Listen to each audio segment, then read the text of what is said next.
Hello बच्चों, welcome to the another lecture of the chemistry which is your periodic table. Okay, तो periodic table का क्या है?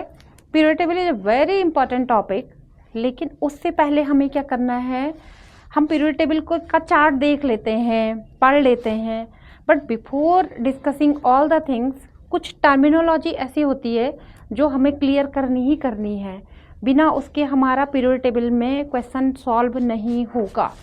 तो मैं क्या करती हूँ, मोस्टली जब मैं बनाती हूँ तो मैं क्या करती हूँ, लेवल 1, लेवल 2, लेवल 3 के हिसाब से करती हूँ। तो लेवल 1 जो होता है, जो बहुत ही बेसिक रहेगा, मतलब मैं आज जो स्टार्ट कर रही हूँ ये बहुत बेसिक है, ये उन बच्चों के लिए है जिन्होंने क्या करना है, मतलब थोड़े हल्के वाले एग्जाम देने हैं, ठीक है। तो उनको ऑलमोस्ट क्या होगा, आपका ये लेवल 1 को जिनको नहीं पढ़ना है वो स्किप कर सकता है, वो मेरा लेवल 2 वाला देखना। बट लेवल 1 में क्या होगा, आपको जितनी जितनी बेसिक्स चीज़ें हैं वो मैं ऑलमोस्ट इसमें बताती हूँ, और उसके बाद क्या करेंगे, हम सॉर्ट आउट करेंगे। जैसे मैं एक एग्जांपल दे रही हूँ, जैसे क्या होगा, पीरियोडिक टेबल तो पूरी की पूरी कहानी किसकी है, एलिमेंट्स की है। तो आपके क्वेश्चन आ जाएंगे कि इनको अरेंज करिए, एटॉमिक रेडियाई के साइज पे इंक्रीजिंग ऑर्डर में करिए, डिक्रीजिंग ऑर्डर में करिए, आयोनाइजेशन एनर्जी के बेसिस पे करिए, मेटालिक कैरेक्टर के बेसिस पे करिए।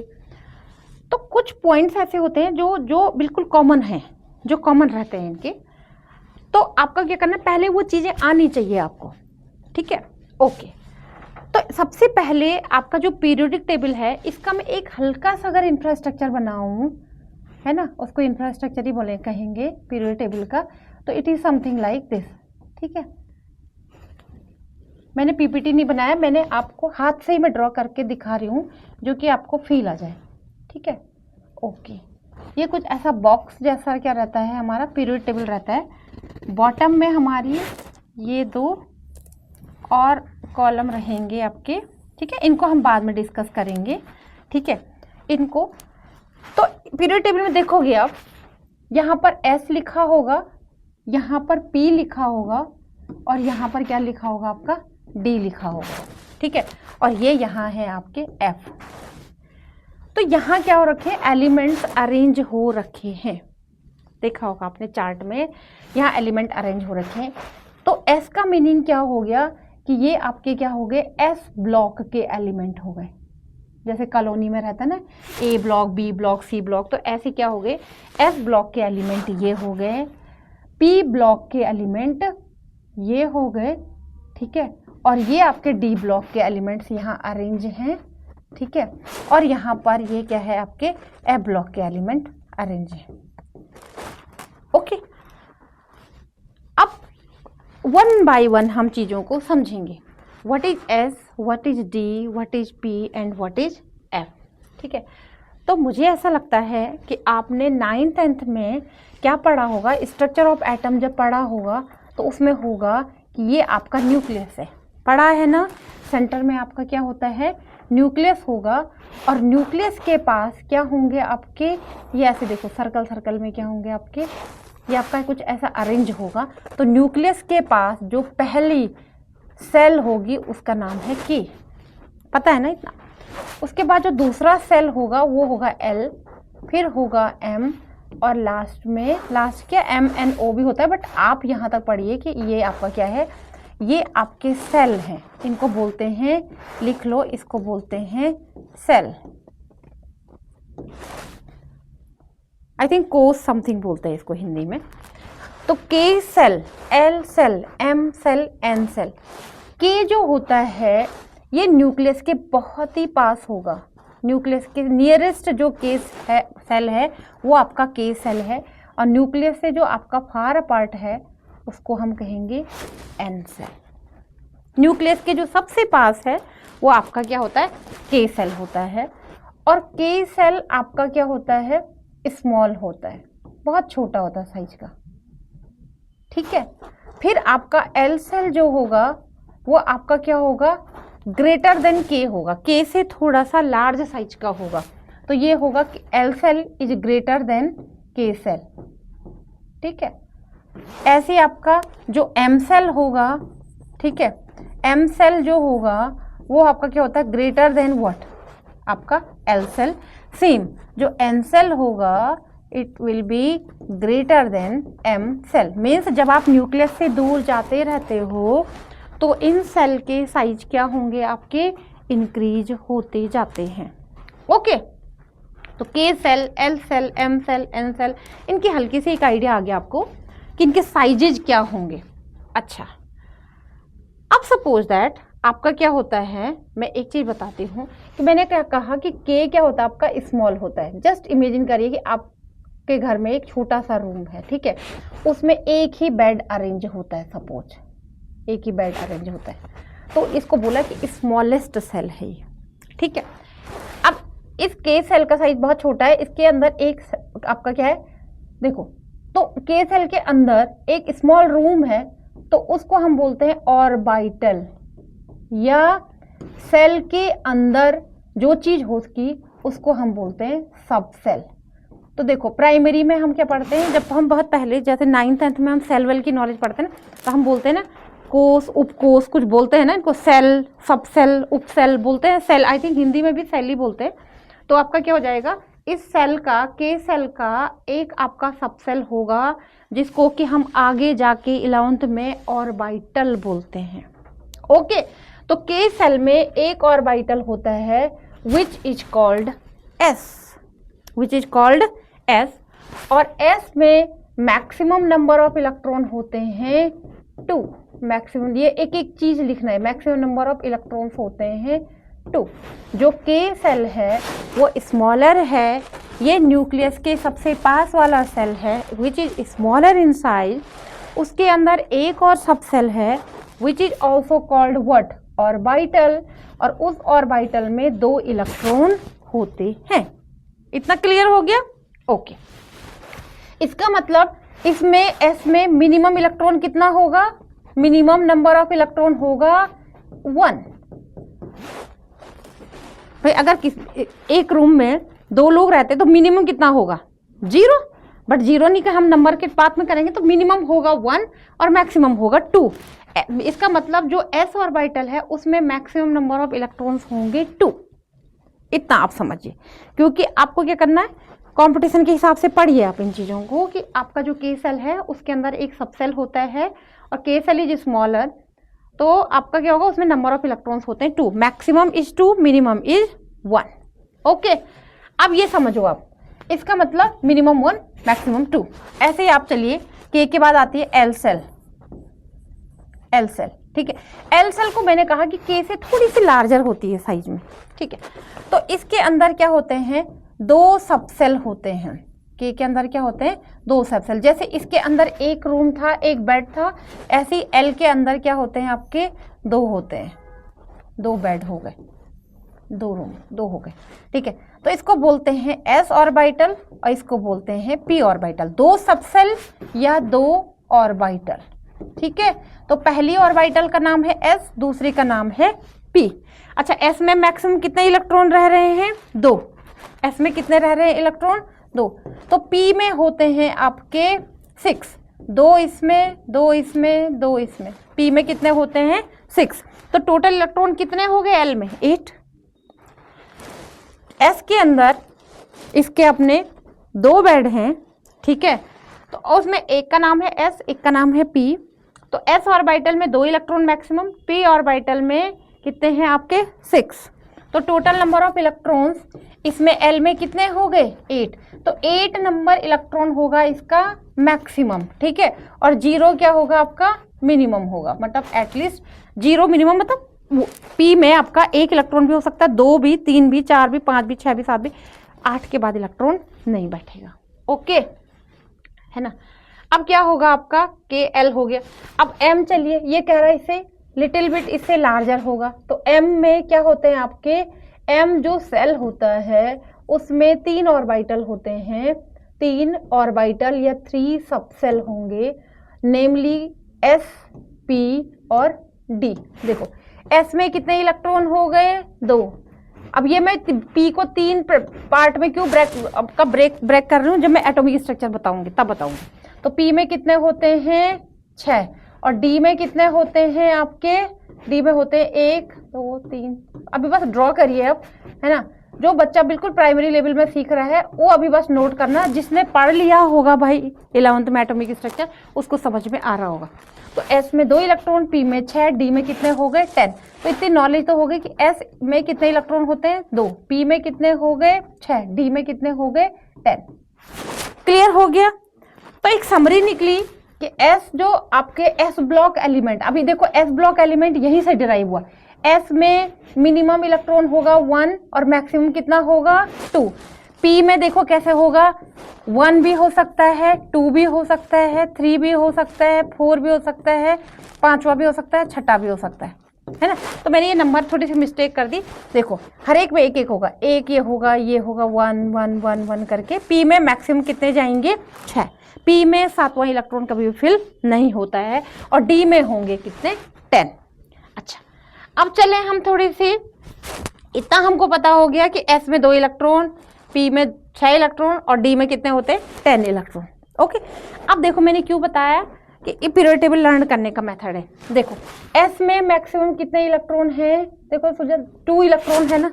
तो 2 इलेक्ट्रॉन का मतलब आपने देखा होगा पीरियोडिक टेबल यहाँ पर 2 पार्ट में डिवाइड होगा। क्लियर हो रहा है। अच्छा 2 पार्ट में डिवाइड हो रहा है। P में मैक्सिमम कितने इलेक्ट्रॉन बताए मैंने 6। इसका मतलब P को आप क्या करोगे 1 2 3 4 5 एंड 6। क्लियर हो गया। देखो याद करने का तरीका, D में मैक्सिमम कितने इलेक्ट्रॉन होते हैं 10। तो यहाँ देखो 10 बनाओगे आप इसको 1 2 3 4 5 6 7 8 9 और 10। बाई चांस वो एक्यूरेट बन गया।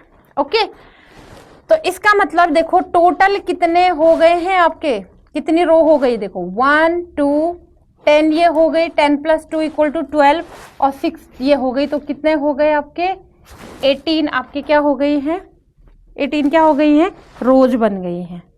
आया समझ में। और यहाँ ये इनको क्या बोलते हैं कॉलम बोलेंगे। आगे क्लियर। तो जो पीरियोडिक टेबल है आप देखोगे ऐसे उसमें क्या बने हुए हैं, ऐसे लाइंस क्या हैं आपके वर्टिकल लाइंस आपकी क्या है बनी हुई हैं। तो टोटल वर्टिकल लाइंस कितनी हो गई 18। इतना क्लियर है। अच्छा अब यहाँ पर S में दो का मीनिंग क्या हो गया, ठीक है। S में 2 क्यों बने हुए हैं, अब मैं इसको थोड़ा सा और एक्सप्लेन करती हूँ। जैसे सपोज दैट अब मैं सिर्फ S ब्लॉक को लेती हूँ, ठीक है। अभी मैंने ये सब किनारे कर दिए, मैं अभी S को लेती हूँ और मैंने क्या किया हुआ S में ये 2 लाइन को ड्रॉ किया। इतना तो समझ में आ रहा होगा, बहुत इजी वे में एक्सप्लेन हो रहा है। तो इसको बोला है S ब्लॉक, है ना। S ब्लॉक में मैंने कहा मिनिमम इलेक्ट्रॉन आएगा 1 और मैक्सिमम आएगा 2। ये भी समझ में आ गया मैक्सिमम। अब देखो मेंडलीव जी ने क्या किया था, मेंडलीव ने पीरियोडिक टेबल की डिस्कवरी करी थी। मेंडलीव ने कहा कि जब हम क्या करते हैं इलेक्ट्रॉनिक डिस्ट्रीब्यूशन करते हैं, इलेक्ट्रॉनिक कॉन्फ़िगरेशन करते हैं, ठीक है। तो इलेक्ट्रॉनिक कॉन्फ़िगरेशन बताती हूँ मैं आपको कैसा होगा। देखो हाइड्रोजन का होगा 1, है ना। तो हाइड्रोजन का एटॉमिक नंबर कितना है 1, तो टोटल नंबर ऑफ इलेक्ट्रॉन भी कितने होंगे 1, है ना। अब इसमें अगर हमने इलेक्ट्रॉनिक कॉन्फ़िगरेशन 11th में पढ़ा हुआ है तो इसको क्या लिखते हैं, देखो 1s1 देख लो। हाइड्रोजन में एटॉमिक नंबर इज 1, जितना एटॉमिक नंबर उतने ही इलेक्ट्रॉन्स, जितने इलेक्ट्रॉन्स उसको क्या करोगे आप इलेक्ट्रॉनिक विन्यास, इलेक्ट्रॉनिक कॉन्फ़िगरेशन अगर हम कहेंगे तो अकॉर्डिंग टू दिस जो कॉन्फ़िगरेशन आ रहा है उसको वो है आपका 1s1। S में कितना इलेक्ट्रॉन है 1, S में 1 इलेक्ट्रॉन है। इसका मतलब हाइड्रोजन को उन्होंने S ब्लॉक एलिमेंट में 1 वाली पोजीशन पे रखा। ओके अच्छा 2 एटॉमिक नंबर किसका आता है हीलियम का, ठीक है। हीलियम इज 2, तो 2 क्या हो गया आपका 2 का मतलब 2 इलेक्ट्रॉन, इसका मतलब 1s2, ठीक है। तो S में कितने इलेक्ट्रॉन हो गए 2, मैक्सिमम कितना होते हैं 2। तो कहाँ आना चाहिए था उसको यहाँ पर, लेकिन क्या होगा ये किस कैटेगरी में आता है, ये आता है आपका इनर्ट में, ये आता है आपका इनर्ट गैस में आता है, ठीक है। ये किस में आता है आपका इनर्ट गैस में। और इनर्ट गैस जो होगा वो P ब्लॉक का जो लास्ट वाला मैंने क्या किया कॉलम ड्रॉ किया वो यहाँ आता है हीलियम, ठीक है। इनर्ट है वो, रिएक्ट नहीं करती है। ओके अब एटॉमिक नंबर 3 की तरफ बढ़ेंगे, ठीक है। एटॉमिक नंबर 3 कितना है देखो अब 3 किसका होता है आपका? लिथियम। कितना होता है? 3। लिथियम का atomic number is 3। Configuration is 2 and 1। According to this 1s2 और 2s1 होता है ना, 1s2 2s2 2p6, तो 1s2 2s1 लास्ट इलेक्ट्रॉन कहाँ पर एंट्री कर रहा है? s में। वो भी कौन से वाले में? देखो 1 में। इसका मतलब हाइड्रोजन के नीचे क्या आएगा? लिथियम। ये उन बच्चों के लिए जो बहुत ही ज़्यादा बेसिक्स वे में कि भाई कैसे एलिमेंट को अरेंज किया है मेंडलीफ ने। Okay, now come to atomic number 4। Atomic number 4 किसका होता है? बेरिलियम का। बेरिलियम का atomic number is 4। 4 means 2 and 2। तो देखो 1s2 2s2 last electron s में है, लेकिन कौन सी वाला है आपका? दूसरा वाला है। तो यहाँ पे क्या आ जाएगा आपका? बेरिलियम। ऐसे करके आ रहा। तो atomic number 1, lithium is 3, beryllium is 4। ठीक है, बेरिलियम इज 4। ओके, अब बेरिलियम के बाद 5 नंबर पे कौन आता है? बोरोन। कौन आता है? बोरोन। बोरोन का एटॉमिक नंबर होता है 5। तो 2 and 3 ऐसे करके बनता है। तो 1s2 2s2, अब देखो 2p1। यहाँ कुछ मजेदार कहानी हो चुकी है। देखो ये भी पूरा फिल हो गया, ये भी पूरा फिल हो गया। तो 2p1 लास्ट इलेक्ट्रॉन कहाँ पर एंट्री कर रहा है? p में। वो भी कौन से वाले नंबर पे? 1 पे। इसका मतलब देखो इससे पहले, हाँ ये वाला सीन जो है, देखो यहाँ पर s के एक वो वाला ग्रुप, वो वाले एलिमेंट आएंगे जहां पर लास्ट इलेक्ट्रॉन में आएगा s1 s1 s1 s1 s1, either 1s1 either 2s1 either 3s1 4s1, वो 1 वाले यहाँ आएंगे। 1s2 2s2 3s2 4s2 5s2 वो सब कहाँ आएंगे? यहाँ पर आएंगे। अब मैंने बोरोन का एग्जांपल लिया तो उसमें क्या है? p1 आ रहा ना। इसका मतलब जहां पर लास्ट इलेक्ट्रॉन में कॉन्फ़िगरेशन p1 आएगा ना, वो यहाँ बैठने वाले हैं। जिसमें p2 आएगा वो यहाँ होंगे, जिसमें p3 आएगा वो यहाँ होंगे, p4 वाले यहाँ होंगे, p5 वाले यहाँ होंगे और p6 वाले यहाँ होंगे। आई थिंक मुझे लगता है कि आ जाना चाहिए समझ में। p में टोटल इलेक्ट्रॉन कितने एंटर करते हैं? लास्ट इलेक्ट्रॉन एंटर करते हैं 6, मतलब मैक्सिमम 6 इलेक्ट्रॉन। तो p में देखो 1 जहाँ जिन के लास्ट कॉन्फ़िगरेशन में आएगा, जैसे आएगा 3s 3p1 4p1 5p1 6p1 7p1 8p1, वो सब यहाँ आएंगे। आया समझ में? आएगा आपका आएगा 3p2 4p2 5p2, जिनमें p2 में आएंगे वो यहाँ आएंगे, p3 यहाँ आएंगे, p4 यहाँ आएंगे, p5 यहाँ आएंगे, p6 यहाँ आएंगे। अब इतनी अगर आपको नॉलेज हो गई तो मुझे लगता है कि अगर बच्चा बाय द वे अगर एनडीए के लिए प्रिपेयर कर रहा है या बहुत बेसिक्स के लिए प्रिपेयर कर रहा है, तो बाय द वे आपको पूछा जाएगा कि चलो यार बताओ तो जरा नाइट्रोजन कहाँ पर एग्जिस्ट करता है, जस्ट चेक करते हैं। अब देखो नाइट्रोजन का एटॉमिक नंबर इज 7। आपको एटॉमिक नंबर ऑलमोस्ट 30 तक याद हो जाने चाहिए। तो नाइट्रोजन का 7 है तो कॉन्फ़िगरेशन इज 2 and 5। तो 2 and 5 का मीनिंग क्या हो गया? 1s2 2s2 and 2p 3 2 5 2p3। इसका मतलब वो कहाँ पर आने वाला है? 1 2 3 इस वाली पोजीशन पर आने वाला है। Clear? Okay, what about suppose that what about silicon? Silica का atomic number is 14 means 2 8 and 4 लगाओ। चलो इस पे कॉन्फ़िगरेशन 1s2 2s2 2p6, देखो 3s2 एंड 3p2 p2। तो p2 किसका मतलब कहाँ पे आने वाला है? p1 और यहाँ पर आने वाला है p2। ऐसे करके हम बताएंगे। तो कौन से वाले पे जाएगा, कौन से ग्रुप में जाएगा? 1 2, ठीक है 1 2, ये हो गया 3 4, इस तरीके से 5 6 7 8 9 10 11, ये हो जाएगा 13, ये हो जाएगा 14, ये हो जाएगा 15 16 17 एंड 18। आए समझ में? तो ये फर्स्ट ग्रुप है, ये सेकंड है, इसको हम बोलते हैं थर्ड, ये 4, ये 5th 6 7 8 9 10 11 12, ठीक है। ये P1 को कहेंगे हम 13, फिर ये P2 14, फिर P3 15, फिर 16, फिर 17, फिर 18। तो इसका मतलब जहां पर P में 3 इलेक्ट्रॉन होंगे वो कहां पर जाने वाला है? 15 में। अब देखो P में 3 इलेक्ट्रॉन्स कहां पर आ रहे हैं? किसके आ रहे हैं? नाइट्रोजन। इसका मतलब नाइट्रोजन कौन से ग्रुप का एलिमेंट हो गया? 15 ग्रुप का एलिमेंट हो गया। ये है इसका ट्रिक। क्लियर है? अच्छा, अब जैसे सपोज दैट आपको पूछा जाता है कि कैल्शियम को फाइंड आउट करो, कैल्शियम कहाँ पर एग्जिस्ट करता है। तो कैल्शियम का एटॉमिक नंबर इज 20। देखो भाई ये आपको याद करने ही पड़ेंगे, एटॉमिक नंबर 1 से लेके एटॉमिक नंबर 30 तक, एटलीस्ट 20 तक कर लीजिए आप याद। तो कैल्शियम का 20 का मीनिंग क्या हो गया, 2882 है ना। तो ये हो जाता है 1s2, इसके लिए क्या हो जाएगा 2s2, 2p6, 3s2, 3p6। अब क्या हो जाएगा 4s2। अब देखो लास्ट वाला क्या कह रहा है कि s ब्लॉक का एलिमेंट है और कौन सी वाली जगह पे आएगा, जहां पर 2 इलेक्ट्रॉन क्या हो रहे हैं आपके फिल हो रहे हैं। इसका मतलब कैल्शियम कहाँ पर आने वाला है, कैल्शियम आने वाला है S1 और ये S2 है, मतलब इस वाले में आने वाला है। तो कैल्शियम कौन से ग्रुप का एलिमेंट हो गया, सेकंड ग्रुप का एलिमेंट हो गया।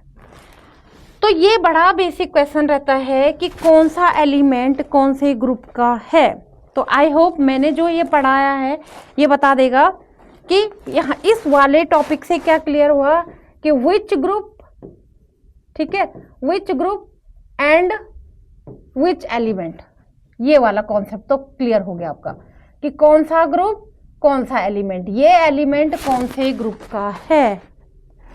क्लियर। जैसे सपोज दैट, अगर सपोज दैट एक और एग्जांपल ले लेते हैं, सपोज सल्फर ले लेते हैं, सपोज दैट सल्फर ले लेते हैं। सल्फर का एटॉमिक नंबर है 16, 16 मीन्स 286। ओके, 8 2 10 चलो तो क्या हो जाएगा 1s2, 2s2, 2p6, देखो 3s2 एंड 3p4। अब देखो p में है, मतलब ये पक्का है कि सल्फर जो है वो कौन सा और ब्लॉक का एलिमेंट हो गया, p ब्लॉक का एलिमेंट हो गया। मैंने बनाया ना पीरियड टेबल में ऐसे करके, ये बनाया तुम्हें, तो s ब्लॉक, d ब्लॉक और ये p ब्लॉक। तो इतना तो कंफर्म हो गया कि ये p ब्लॉक का एलिमेंट है। ठीक है, p ब्लॉक का एलिमेंट है और कहाँ पर जाएगा, ये कौन से ग्रुप में जाएगा। तो देखो 1 2 3 एंड 4, 1 2 3 एंड 4, लेकिन उससे पहले 10 इसके हैं और 2 इसके हैं, तो कितने हो गए 12, 13 14 15 16। तो ये हो जाएगा p ब्लॉक का एलिमेंट है, p ब्लॉक का क्या है आपका एलिमेंट है, और ग्रुप क्या हो जाएगा इसका 16 नंबर के ग्रुप पे आएगा। क्लियर है। What about argon, what about argon, argon का एटॉमिक नंबर इज 18, तो क्या हो जाएगा 2 8 8, ठीक है, और आपका क्या हो जाएगा आपका ये आपका 6, इस तरीके से 8 8 16 17 18, ये आपका सॉरी 2 8 8 है ना। तो 18 के लिए क्या हो जाएगा, देखो 1s2, 2s2, 2p6, अब ये भी लिखो 3s2, 3p6। मतलब इतना तो कंफर्म हो गया कि ये आर्गन जो है वो कौन से ब्लॉक का एलिमेंट है, p ब्लॉक का एलिमेंट है। लेकिन छठा नंबर कहाँ पर आएगा, देखो छठा यहाँ पर आ रहा है लास्ट में, तो लास्ट वाले को कितना बोला मैंने 18, तो भाई ये आपका p ब्लॉक का एलिमेंट है और 18 ग्रुप का एलिमेंट है। समझ में बात आ रही है। तो इससे क्या नॉलेज हो गई कि आप इतने वाले नॉलेज से इतना कर सकते हो कि find the respective block, find the respective block, है ना, कि कौन से एलिमेंट का कौन सा ब्लॉक होगा। तो यहां से क्या नॉलेज होती है कि if last electron enter in s orbital, अगर लास्ट इलेक्ट्रॉन s ऑर्बिटल में एंटर करता है तो वो हो जाएगा बच्चों आपका सिंपल सा s ब्लॉक एलिमेंट। वो क्या होगा आपका s ब्लॉक का एलिमेंट होगा। If last electron enter in p orbital तो उसको बोलते हैं p ब्लॉक का element. If last electron enter in what d orbital तो उसको बोलते हैं d block element. Same if last और electron enter in f orbital, f में करते हैं तो उसको बोलते हैं f ब्लॉक का एलिमेंट। आई होप इतना समझ में आ गया होगा, आपको इतना समझ में आ जाएगा कि जैसे कोई पर्टिकुलर एलिमेंट दे दिया और उसको फाइंड आउट करना है कि ये जो बाय द वे ये x एलिमेंट है, बताओ तो जरा ये कौन से ब्लॉक का होगा या कौन से ग्रुप का होगा। क्लियर है। जैसे सपोज दैट एक और एग्जांपल देते हैं हम, जैसे वो देता है कि जैसे ये कहेगा 17Cl35, सपोज दैट ऐसा है। अब जब कोई एलिमेंट आपका इस तरीके से लिखा होगा तो 17 जो बॉटम में लिखा होता है वो उसका होता है बच्चों एटॉमिक नंबर, और जितना एटॉमिक नंबर होता है उतने ही नंबर ऑफ क्या होते हैं इलेक्ट्रॉन, और जितने नंबर ऑफ इलेक्ट्रॉन होते हैं उतने ही नंबर ऑफ क्या होते हैं प्रोटॉन। ये बिल्कुल गांठ बांध दीजिए माइंड में कि ये होता है और ये होता है, इसका क्या हो जाएगा आपका एटॉमिक मास, है ना। तो हमारे अभी काम में कौन आता है एटॉमिक नंबर। अब बताओ ये कौन से ग्रुप का होगा, ये कौन से ब्लॉक का होगा। तो 17 एटॉमिक नंबर का मतलब electronic configuration is 287। 287 means 1s2 2s2 2p6 3s2 3p5। अब देखो जैसे 3p5 दिखता है तो समझ में आ गया होगा कौन से ब्लॉक का एलिमेंट है, ये p ब्लॉक का एलिमेंट हो गया। और पांचवा नंबर कहाँ पे होगा, देखो 1 2 3 4 एंड 5, 1 2 3 4 5, ठीक है, और ये हो जाएगा 6। अब देखो 10 तो आपके किधर हो गए, इधर डी के हो गए, 2 किस में थे आपके एस में हो गए, 12 13 14 15 16 17, तो ये हो जाएगा आपका 17 ग्रुप का एलिमेंट हो जाएगा, 17 ग्रुप का एलिमेंट होगा। एक तो आप पीरियड टेबल में पहला जो क्वेश्चन बन सकता है ना, मुझे इतना आइडिया लग रहा है कि पहला जो क्वेश्चन बन सकता है वो ये हो सकता है कि एटॉमिक नंबर के बेसिस पर आप ये फाइंड आउट करो कि ये कौन से ग्रुप का है, ठीक है, कौन से ग्रुप का है और कौन से ब्लॉक का है। तो ब्लॉक में हो जाएगा SPD और ग्रुप में हो जाएगा 1 से लेके 18 तक। तो there are 18 group and there are 4 block, S block, P block, D block and F block. मुझे तो लगता है ये वाला पार्ट क्लियर हो जाना चाहिए। क्लियर है ना ये वाला, तो कोई भी एलिमेंट दे देगा वो, है ना। कई बार मैं देखती हूँ ऐसा लिखा रहता है कि बाय द वे आपका है कोई एलिमेंट है X, है ना, उसका एटॉमिक नंबर है 13। जस्ट चेक करो तो जरा कि कोई एलिमेंट X है उसका एटॉमिक नंबर है 13, find the group and the block जो वहाँ जिससे वो बिलोंग करता है। तो सोचो जरा 1 मिनट के लिए, देखो एटॉमिक नंबर 13 मीन्स 2 8 एंड 3, तो 1s2 2s2 2p6, ठीक है, और ये क्या हो जाएगा 3s2, है ना, 3s2 और 3p1। देखो 2 2 4 6 4 10 2 12 1 13, 13 हो गया। लास्ट इलेक्ट्रॉन कहाँ एंटर कर रहा है, p में, तो x किस ब्लॉक का एलिमेंट हो गया, p ब्लॉक का एलिमेंट हो गया। लेकिन यहाँ पर ग्रुप कौन सा हो जाएगा, देखो ये सेम p में। अब आपको याद हो गया होगा कि ये कितने हमने लाइन ड्रॉ करनी है, 6 1 2 3 4 5 6, तो ये यहाँ पर है, तो यहाँ पर कितना आ जाएगा, इससे पहले कितना है 10 के हैं, 2 s के हो गए, तो 10 2 12 13, तो कितना हो जाएगा 13 ग्रुप का एलिमेंट हो गया, 13 ग्रुप का एलिमेंट हो गया। तो यहाँ पर ग्रुप और आपका क्या हो गया, आपका ब्लॉक्स फाइंड आउट करने में आई थिंक मैंने एक्सप्लेन कर ही लिया होगा, थोड़ी बहुत आपको समझ में आ जाएगा। तो पहला पीरियड टेबल में ये वाला पॉइंट बनेगा। जस्ट गो टू होम, या नहीं होगा तो अपना क्या करिए, अपनी कॉपी चेक कर लो, बुक चेक करो, उसमें देखना पीरियड टेबल इसी हिसाब से बनी होगी। अगर आज आप पीरियड टेबल पढ़ोगे, जिन बच्चों ने पहली बार देख रहे होंगे तो उनको फटाफट उनके ग्रुप फाइंड आउट करने में बड़ी ईजी सा फील आएगा। सेकेंड पॉइंट आता है कि पीरियड टेबल में आता है अरेंज द, एक क्वेश्चन ये बड़ा कॉमन रहता है, अरेंज द फॉलोइंग, ठीक है, following according to their metallic character,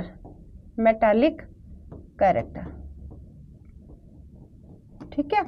अब देखो 10th में मेटल्स का डेफिनेशन होता है कि भाई ये आपके साइनी होते हैं, हैवी होते हैं, लस्ट्रस होते हैं, चमकीले होते हैं, क्या क्या, ठीक है, साइनी होते हैं, है ना, इनको ऐसे इन पे आवाज़ आती है, बहुत सारी चीज़ें पढ़ते हैं। मैं इन टर्म्स ऑफ हिंदी बात कर रही हूँ कि अगर सपोज दैट ये सब चीज़ें हैं तो बोलते हैं ये मेटल है, अदरवाइज क्या हो गया कि नॉन मेटल है, नहीं है वो, इसको बोलते हैं धातु, और नॉन मेटल को आई थिंक अधातु। तो ये मेटल है और दूसरा वाला नॉन मेटल। तो नॉन मेटल जनरली बोलते हैं कि यार जो गैसेज होंगे वो आपके क्या होंगे, नॉन मेटल्स होंगे। बट अकॉर्डिंग टू जब हम केमिस्ट्री की बात करते हैं तो which part play very important role, उसको हम बोलते हैं इलेक्ट्रॉन। है ना। मैं तो हर लेक्चर में ये कहती हूँ भाई, अगर इलेक्ट्रॉन्स के साथ आपको अटैचमेंट हो गया है तो आपको केमिस्ट्री आ जाएगी, क्योंकि केमिस्ट्री में कोई भी चीज़ें हैं, कोई भी रिएक्शन है, वो उसके लिए कौन रिस्पॉन्सिबल है? इलेक्ट्रॉन्स। ओके, अब मेटल को अगर मैं प्रॉपरली डिफाइन करूं तो कुछ भी नहीं करना है आपको। मेटल हमेशा क्या होते हैं? इलेक्ट्रॉन को लूज करते हैं इजीली।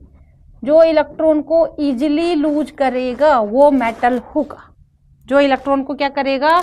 इजीली लूज करेगा, वो मेटल होगा। ठीक है, अब वो इलेक्ट्रॉन को कैसे लूज करेगा? अगर वो स्ट्रांगली लूज कर रहा है, उसको बड़ी उतावली है कि मुझे लूज करना है, अगर स्ट्रांगली लूज हो रहा है तो वो क्या हो गया आपका? वो एक गुड मेटल हो गया। क्या हो गया आपका? एक अच्छी मेटल हो गई। दूसरा पॉइंट क्या होता है कि मेटल्स क्या होती है आपकी? Good conductor of heat and electricity. Conductor का मतलब होता है चालक, है ना। तो metals are good conductor of heat and electricity, heat and electricity. ठीक है, तो मुझे लगता है कि ये वाली लाइन बड़ी इंपॉर्टेंट है कि ये इजीली क्या करते हैं? इलेक्ट्रॉन्स को लूज करते हैं। तीसरा पॉइंट क्या लिखना है कि जो एस ब्लॉक के एलिमेंट है ना, एस ब्लॉक एलिमेंट, तो एस ब्लॉक एलिमेंट कौन कौन से होंगे? जिसमें लास्ट इलेक्ट्रॉन या तो एस में एंट्री करेगा, मतलब एक एस में ही करेगा, either in the form of S1 और S2। यही तो हो रहा है, या तो हो रहा होगा 1s1 2s1 3s1, या हो रहा होगा 1s2 2s2 3s2। तो ये एलिमेंट क्या होते हैं? बहुत अच्छे मेटल होंगे। ओके, तो ये आपका अब पूछा जाता है कि मेटालिक कैरेक्टर क्या है, तो मैं एक बारी के लिए आपको ये डिसाइड करती हूँ कि क्या होगा। अब देखो, जैसे एस ब्लॉक एलिमेंट की बात करूँ मैं, तो एस ब्लॉक एलिमेंट को आपने क्या करना है? देखो, ये देखो, इसका ये होता है आपका, यहाँ पे लिख देती हूँ मैं एस, यहाँ पर 1 और यहाँ पर 2, मतलब एस में एक इलेक्ट्रॉन एंटर करेगा तो S1, दूसरा इलेक्ट्रॉन करेगा तो S2। ठीक है, तो हाइड्रोजन, इसको ऐसे बोलते हैं हली ना की, ठीक है, रब से फरियाद, ऐसे करके बोलते हैं। तो hydrogen, lithium, sodium, potassium, rubidium and आपका caesium. Hydrogen, lithium, sodium, potassium, rubidium and caesium. Okay, अब देखो दूसरे में होता है, ठीक है, बेरिलियम, आपका मैग्नीशियम, कैल्शियम, स्ट्रोंशियम, बीमक का सर, बेरियम, और एक होता है रेडियम, है ना, और रुबिडियम, सीजियम, फ्रेंशियम। ये मैं थोड़े से इग्नोरेंस कर रही हूँ, ये रेडियो एक्टिव होते हैं। ये क्या होते हैं? रेडियो एक्टिव होते हैं। अब बच्चों देखो, जनरली जब मैं आज लेवल 1 पढ़ा रही हूँ तो मैं आपको यहाँ तक फोकस करने के लिए ज़्यादा कहूँगी, यहाँ तक। ठीक है, तो बेरिलियम का होता है 4, मैग्नीशियम का होता है 12 और कैल्शियम का होता है 20। आपको लग रहा है कितनी सिमेट्री, जब साइंटिस्ट ने सोचा होगा तो कितना दिमाग लगाया होगा उन्होंने। देखो, हाइड्रोजन का एटॉमिक नंबर 1, इसको यहाँ रखा तो हीलियम को किनारे रख दिया। ठीक है, लिथियम यहाँ रखा 3, बेरिलियम यहाँ 4। ठीक है, और पता है बोरोन कहाँ होता है? बोरोन होता है इनका इधर कहीं, यहाँ पर। ये जब पी ब्लॉक करेंगे ना हम, ठीक है, पी ब्लॉक करेंगे तो यहाँ पे बोरोन है ना, तो बोरोन इसके पैरेलल में आएगा, यहाँ पे बोरोन। ठीक है, फिर आएगा कार्बन, फिर आएगा नाइट्रोजन, फिर आएगा क्या? ऑक्सीजन, फिर आएगा फ्लोरीन, और फिर आएगा आपका क्या? नियोन, है ना, और हीलियम यहाँ टॉप में रहेगा।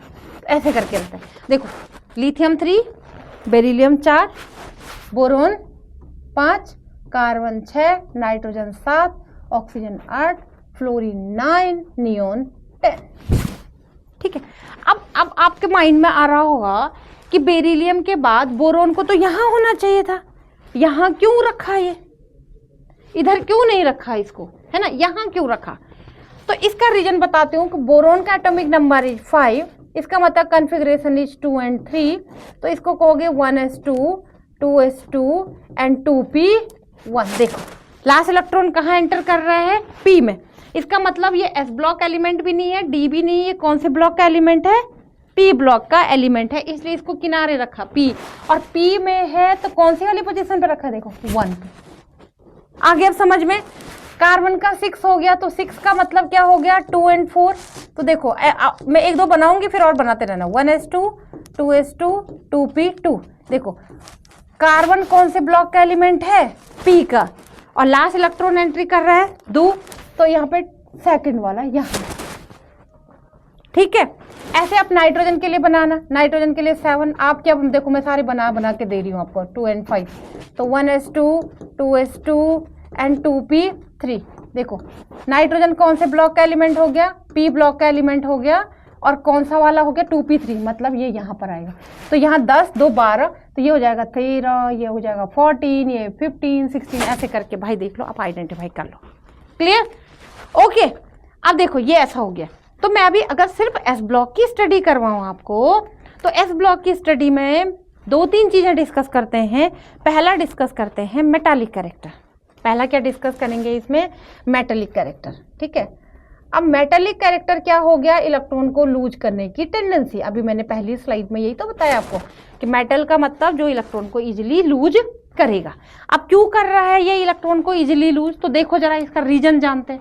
जैसे लिथियम है, लिथियम में 3 है, 3 का मतलब क्या हो गया, 2 और 1, ठीक है। ये के सेल हो गई, ये एल सेल हो गई, ये तो बताते हैं हम के सेल। अब देखो यहाँ पर ये अगर एक इलेक्ट्रॉन को लूज करता है, एल में मैक्सिमम इलेक्ट्रॉन अभी बताया मैंने कितने होते हैं, 8, क्योंकि एल का साइज कंपैरेटिवली के से क्या होता है, बड़ा होता है। तो इसमें 2 ऑर्बिटल भी बताए मैंने, एस और पी। एस में होते हैं 2, पी में होते हैं 6, टोटल इलेक्ट्रॉन कितने हो गए, 8। अब देखो एल में 1 इलेक्ट्रॉन है, एल को 7 इलेक्ट्रॉन और चाहिए कंप्लीट करने के लिए। क्या कोई एलिमेंट दे सकता अपने 7 इलेक्ट्रॉन, कोई भी नहीं देता। मैक्सिमम शेयरिंग 1 2 और 3 की होती है। तो ये चाहेगा कि भाई 1 इलेक्ट्रॉन मुझसे लूज हो, सो दैट मेरे पास ये वाला इलेक्ट्रॉनिक कॉन्फ़िगरेशन आ जाए जो आपका क्या होता है, स्टेबिलिटी वाला रहेगा। ये रीजन होता है इनके इलेक्ट्रॉन्स को लूज करने का। अब तुम कहीं भी बनाना कि किससे कितने इलेक्ट्रॉन जा सकते हैं। जैसे हम कंपेयर करते हैं, चलो सोडियम और मैग्नीशियम का, तो सोडियम का एटॉमिक नंबर है 11, तो 281। देखो तो क्या हो जाएगा, अगर ये 1 इलेक्ट्रॉन को लूज करता है तो इसका स्टेबिलिटी वाला कॉन्फ़िगरेशन आ गया। देखो के में मैक्सिमम 2, एल में मैक्सिमम 8, तो स्टेबिलिटी वाला एक्वायर कर लिया इसने, ओके। तो Na पर Na ने 1 इलेक्ट्रॉन लूज किया, तो Na पे कौन सा चार्ज आ जाएगा, प्लस। लिथियम ने कितना इलेक्ट्रॉन लूज किया था, 1, तो कितना चार्ज आ जाएगा, 1। इसका मतलब जो ये वाले एलिमेंट हैं, ये वाले एलिमेंट, इनमें हमेशा आप देखोगे H प्लस रहेगा, Li पर प्लस रहेगा, सोडियम पर प्लस रहेगा, पोटेशियम पर प्लस रहेगा, क्योंकि 1 इलेक्ट्रॉन को लूज करने के बाद इनको क्या मिल रहा है, एक स्टेबिलिटी वाला कॉन्फ़िगरेशन मिल रहा है। दिस इज द रीजन कि ये क्या करते हैं, इलेक्ट्रॉन्स को क्या करते हैं, लूज करते हैं। तो 1 है तो 1 इलेक्ट्रॉन लूज करेगा। अब देखो what about beryllium and magnesium, चलो थोड़ा सा बेरिलियम मैग्नीशियम भी पढ़ते हैं। बेरिलियम को करते हैं हम 4 और मैग्नीशियम को करते हैं 12, है ना। तो ये हो जाएगा 2 और 2, तो ये हो जाएगा के में भी इतने हो जाएंगे, एल में कितने हो जाएंगे, 2। एल में मैक्सिमम कितने चाहिए होते हैं, 8।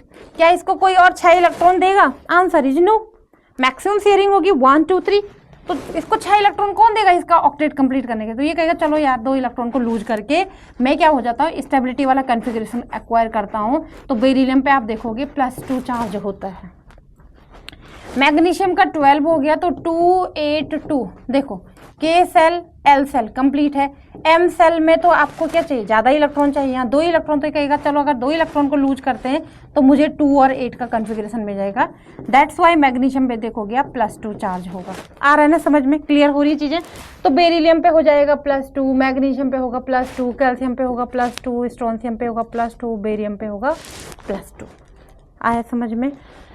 तो एक तो इतना तो हो गया कि जो एस ब्लॉक के एलिमेंट होंगे उनके ऊपर चार्ज होगा आइदर +1 और आइदर +2, ठीक है, इतना तो हो गया। अब क्वेश्चन है कि ये मेटल्स भी हैं, मेटल है, इलेक्ट्रॉन को लूज कर रहे हैं, तो भाई मेरी डेफिनेशन में फिट हो रहे हैं कि मेटालिक कैरेक्टर होगा। अब क्वेश्चन है कि आपका क्या होगा कि सॉरी, ये मेटालिक कैरेक्टर कैसे कैसे करके इंक्रीज और डिक्रीज होगा। तो पीरियोडिक टेबल में दो ट्रेंड पढ़ने हैं आपको। एक ट्रेंड पढ़ना है आपको कि जब हम लेफ्ट से राइट जाएंगे तो क्या होगा, लेफ्ट टू राइट, मतलब जब हम एस ब्लॉक से को क्रॉस करके डी में जाएंगे, डी को क्रॉस करके हम कहाँ जाएंगे, पी में जाएंगे, तो क्या होने वाला है, तो उसको वही कहेंगे हम लेफ्ट टू राइट। तो लेफ्ट टू राइट में आप सब कब को कवर कर रहे हो, एस को भी कवर कर रहे हो, डी को भी कवर कर रहे हो, पी को भी कवर कर रहे हो। और एक होता है आपका top to bottom, top to bottom, ठीक है। टॉप टू बॉटम में आप क्या कवर करने वाले हो, समझ में बात आ रही। तो कोई भी स्टडी होगी कि metallic character left to right increase हो रहा है या डिक्रीज हो रहा है, या metallic character top to bottom increase हो रहा है या डिक्रीज हो रहा है, तो मेटालिक कैरेक्टर इंक्रीज का मीनिंग हो गया कि इलेक्ट्रॉन लूज कर रहा है, इजिली लूज कर रहा है। और मेटालिक कैरेक्टर डिक्रीज होने का मतलब सोच सोच के इलेक्ट्रॉन्स को क्या कर रहा है, लूज कर रहा है, ठीक है। ओके, अब देखो टॉप टू बॉटम अगर हमें पढ़ती हूँ तो मैं कहती हूँ हाइड्रोजन है, लिथियम है, सोडियम है, पोटेशियम है, रुबिडियम है। तो मैंने कहा अगर बेसिक पढ़ रहे हो तो पोटेशियम तक ओके है, पर चलो ठीक है। रुबिडियम, सीजियम, फ्रेंशियम 1, 3, 11, 19, ठीक है। और इसमें हम 32 और ऐड करते हैं। इनका भी रूल बताऊंगी मैं कि किन कैसे एटॉमिक नंबर को हम अरेंज करते हैं। तो ये हो जाएगा 3 4, ये हो जाएगा 51, ठीक है। तो ये आपका क्या हो जाएगा, ये आपके मैंने इनके एटॉमिक नंबर अरेंज कर लिए। अब ये एक इलेक्ट्रॉन को लूज कर रहा है तो इसके पास कुछ नहीं रहेगा, इसके पास क्या रहेगा, एक इलेक्ट्रॉन को लूज करने के बाद ये हो जाएगा ओनली 2, ये एक इलेक्ट्रॉन को लूज करने के बाद 2 और 8 रह जाएगा, ये एक इलेक्ट्रॉन को लूज करने के बाद 2, 8, 8 रह जाएगा। अच्छा, एक चीज नोट कर रहे हो, जब ये अपना एक इलेक्ट्रॉन लूज कर रहा है, जब ये सारी स्पीसीज +1 में कन्वर्ट हो जा रही हैं, ठीक है, एक इलेक्ट्रॉन को तो लूज कर रहा है, बट जब हम टॉप टू बॉटम जा रहे हैं तो एक चीज देख रहे हो, यहाँ पे देखो ये क्या हो गया आपका, इसका अगर नॉर्मल मैं कन्फिग्रेशन करूँ तो क्या था, 2, 1, 2, 8, 1, है ना, 2, 8, 8, 1, तभी तो बैठेंगे ये इलेक्ट्रॉन पे। तो जब हम टॉप टू बॉटम जा रहे हैं तो क्या इंक्रीज हो रहा है, देखो हाइड्रोजन में सिर्फ K सेल थी, यहाँ पर KL, यहाँ पे KLM, यहाँ पे KLMN। तो जब हम टॉप टू बॉटम जा रहे हैं तो नंबर ऑफ सेल्स क्या हो रही हैं, बढ़ रही हैं, इंक्रीज हो रही हैं। तो पहला रीजन क्या है कि जब हम क्या करते हैं top to bottom T to B अगर हम जा रहे हैं तो नंबर ऑफ सेल्स क्या हो रही हैं, आपकी नंबर ऑफ सेल्स इंक्रीज हो रही हैं, बढ़ रही हैं। अब नंबर ऑफ सेल्स इंक्रीज होने का मीनिंग क्या हो गया कि जैसे ये न्यूक्लियस है तो ये की K सेल है, दूसरा आया उसमें K और L दोनों ही आया, तीसरा आया तो उसमें K, L, M ऐसा है। मतलब आपको ऐसा फील करना है कि ऐसे ऐसे इनके साइज बढ़ रहे हैं, ठीक है। अब देखो जितनी कम सेल होगी, ठीक है, जितनी कम सेल होगी उतना ये न्यूक्लियस इस बाहर वाले इलेक्ट्रॉन को अपनी ओर खींचेगा। देखो छोटा सा सेल है इतना सा, ये बाहर वाले इलेक्ट्रॉन को अपनी ओर अट्रैक्ट करेगा तो इलेक्ट्रॉन को लूज करने की टेंडेंसी क्या होगी, थोड़ी कम होगी। जैसे जैसे हम बॉटम की तरफ को जा रहे हैं तो नंबर ऑफ सेल्स क्या हो रहे हैं, इंक्रीज हो रहे हैं। अच्छा इमेजिन करो ये एक न्यूक्लियस है और यहाँ पर इसकी K सेल है, यहाँ पर इसकी L सेल है, यहाँ पर M है, यहाँ पर क्या है, N है। अच्छा देखना तो जरा N में जो इलेक्ट्रॉन होंगे, मैं इलेक्ट्रॉन को नेगेटिव चार्ज है, इन इलेक्ट्रॉन का इस न्यूक्लियस के लिए फोर्स ऑफ अट्रैक्शन क्या रहेगा, बहुत कम रहेगा। भाई मैं यहाँ पे पढ़ा रही हूँ और सामने बिल्कुल बेंच में बैठे हैं बच्चे बाय द वे, तो इनके लिए मेरा फोर्स ऑफ अट्रैक्शन ज़्यादा रहेगा एज कम्पेयर टू बहुत लास्ट, मतलब K shell, L shell, M shell, N shell. पीछे वाला बच्चा अगर कहीं पे दंगड़ मचा भी रहा है तो मुझे नहीं दिखता है ना, because there is increase in distance between nucleus and last वाला इलेक्ट्रॉन जो वैलेंस सेल इलेक्ट्रॉन है। तो क्या होगा, फोर्स ऑफ अट्रैक्शन कम होगा, इसका मतलब इलेक्ट्रॉन क्या होगा, लूज हो सकता है। तो जैसे जैसे हम टॉप टू बॉटम जाते हैं नंबर ऑफ सेल्स इंक्रीज होंगे तो इलेक्ट्रॉन क्या हो जाते हैं, लूज हो जाते हैं, इलेक्ट्रॉन लूज हो जाते हैं फ्रॉम न्यूक्लियस। मतलब न्यूक्लियस के फोर्स ऑफ अट्रैक्शन में इतने अच्छे से नहीं रहते हैं एज कंपेयर टू स्मॉलर जिनका सेल होगा। इतना समझ में आता है। तो जब हम टॉप टू बॉटम जा रहे हैं तो इनके सेल्स इंक्रीज हो रहे हैं, मतलब साइज क्या हो रहा है, इनका लार्ज हो रहा है। तो number of shells increase, electron loose हो जाते हैं न्यूक्लियस से, और क्या हो जाता है, एटॉमिक या इलेक्ट्रॉन लूज करने के बाद क्या बन जा रहा है वो आयनिक, आयनिक साइज क्या हो जा रहा है आपका, इंक्रीज हो रहा है जब हम टॉप टू बॉटम जा रहे हैं। इसका मतलब सबसे अच्छा इलेक्ट्रॉन कौन लूज कर रहा होगा, जो बॉटम में होगा, क्योंकि उसका साइज लार्ज है। तो इलेक्ट्रॉन लूज करने की टेंडेंसी क्या हो जाती है आपकी, इंक्रीज हो जाती है। तो मीन्स जब हम टॉप टू बॉटम मूव करेंगे मेटालिक कैरेक्टर इंक्रीज होगा।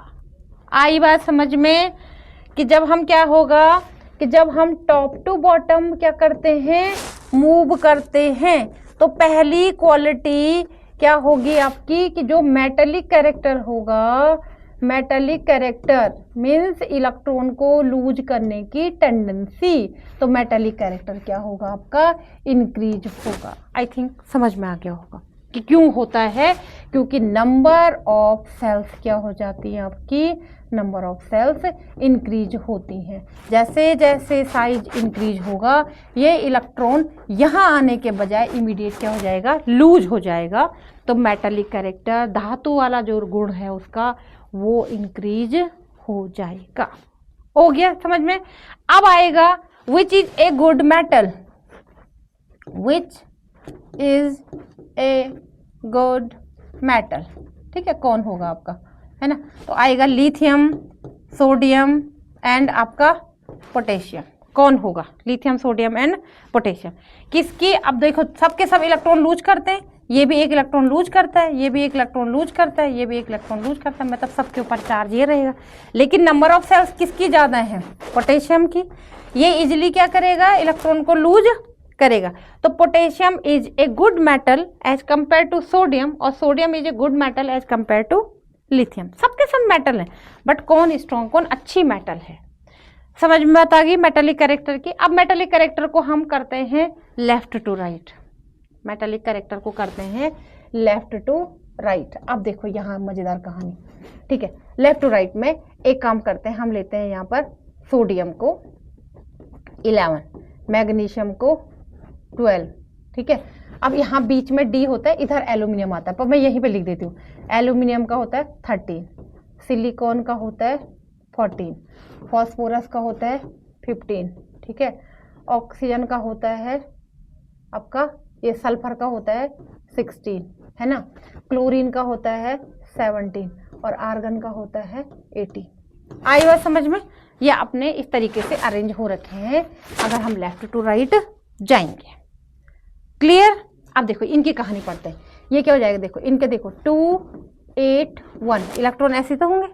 यहाँ देखो 2 8 2, यहाँ देखो 2 8 3, 2 8 4, काउंट करते रहना उतने ही आएंगे। 2 8 5, 2 8 6, 2 8 7, 2 8 8। देखो है ना इंटरेस्टिंग। अगर सोडियम में KLM सेल है तो मैग्नीशियम में भी KLM, इधर भी KLM, आर्गन में भी KL और M। आ गया समझ में। तो जब हम टॉप टू बॉटम जा रहे थे नंबर ऑफ सेल्स बढ़ रहे थे, जब हम लेफ्ट टू राइट जा रहे हैं तो नंबर ऑफ सेल्स क्या हो रही हैं, रिमेन्स सेम, नहीं इंक्रीमेंट हो रहा है भाई। KLM तक फिक्स हो गया हो, ठीक है, ओके।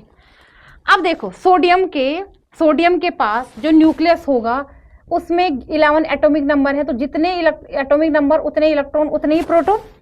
अब देखो इसका मतलब सोडियम के न्यूक्लियस में कितने प्रोटॉन हैं, 11 प्रोटॉन, मतलब 11 पॉजिटिव चार्ज। इतना ध्यान रखना। यहाँ पर क्या होगा, यहाँ पर 11 पॉजिटिव चार्ज, यहाँ पर पॉजिटिव चार्ज होगा 12 एटॉमिक नंबर, 12 इलेक्ट्रॉन, तो इसका मतलब 12 पॉजिटिव चार्ज, 12 क्या हो जाएगा, पॉजिटिव चार्ज। यहाँ पर 13 में अब प्लस कर देती हूँ, 13 पॉजिटिव चार्ज, यहाँ पर 14 पॉजिटिव चार्ज, यहाँ पर 15 पॉजिटिव चार्ज, यहाँ पर 16 पॉजिटिव चार्ज, यहाँ पर 17, यहाँ पर क्या हो जाएगा 18 पॉजिटिव चार्ज। ओके। अब देखो जब हम लेफ्ट टू राइट जा रहे हैं नंबर ऑफ सेल्स क्या है, सेम है। लेकिन एक चीज देख रहे हो तुम, सब के सब क्या करेंगे, इलेक्ट्रॉन्स को लूज करेंगे, गेन करेंगे, जो भी है। लेकिन क्या होगा आपका, देखो ये वाले तो मेटल्स हैं इधर, ये क्या करते हैं, लूज करते जाते हैं। लूज करने की टेंडेंसी धीरे धीरे कम होती है, अब क्या होगा, क्यों होता है ऐसा, देखो सोडियम के पास 11 प्रोटॉन क्या कर रहे हैं, KLM सेल को अपनी ओर अट्रैक्ट कर रहे हैं। यहां पर देखो पॉजिटिव चार्ज ज्यादा हो गया है, सेल उतनी ही है, पॉजिटिव चार्ज बढ़ता जा रहा है, इलेक्ट्रॉन्स को खींचने वाला पॉजिटिव चार्ज क्या हो रहा है, इंक्रीज हो रहा है, लेकिन इलेक्ट्रॉन उसी सेल में है। तो तुम्हें नहीं लगता है कि यहां तक जाते जाते पॉजिटिव चार्ज न्यूक्लियस का बहुत इंक्रीज हो रहा है, पॉजिटिव चार्ज इंक्रीज हो रहा है, ठीक है, और सेल वही है। तो इसका मतलब जितना पॉजिटिव चार्ज होगा इलेक्ट्रॉन्स लास्ट वाले उसके ओर उतने ज्यादा अट्रैक्ट होंगे। सबसे ज्यादा अट्रैक्ट कहाँ होंगे, यहाँ, क्योंकि पॉजिटिव चार्ज बढ़ गया, और लीस्ट अट्रैक्ट कहाँ होंगे, यहाँ, क्योंकि यहाँ पॉजिटिव चार्ज कम है। तो जहां अट्रैक्शन होगा वहां साइज क्या हो जाएगा, कम। इतना कंफर्म हो गया। तो जब हम लेफ्ट टू राइट जाएंगे तो number of shells remain same, ठीक है, बट क्या हो रहा है, but positive charge means number of proton क्या हो रहे हैं, इंक्रीज हो रहे हैं बाई +1।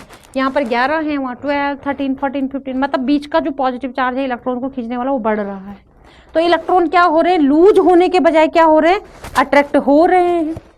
जब हम यहाँ से यहाँ जाएंगे तो यहाँ पर इलेक्ट्रॉन को लूज करने की टेंडेंसी एकदम डाउन हो जाएगी। तो जो इलेक्ट्रॉन को लूज ही नहीं कर रहा है वो क्या हो जाएगा आपका, नॉन मेटल।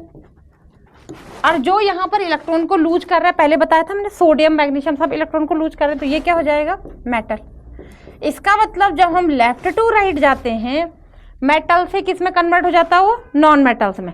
मतलब मेटालिक कैरेक्टर क्या हो जाएगा, देखो साफ साफ हो रहा है, मेटालिक कैरेक्टर क्या हो जाएगा आपका, डिक्रीज हो जाएगा, और नॉन मेटालिक कैरेक्टर क्या हो रहा है आपका, इनकी, क्योंकि यहाँ पे डिक्रीज ये है, इलेक्ट्रॉन को लूज करने की टेंडेंसी डिक्रीज हो गई है, तो नॉन मेटालिक कैरेक्टर क्या हो गया है, इंक्रीज हो गया है।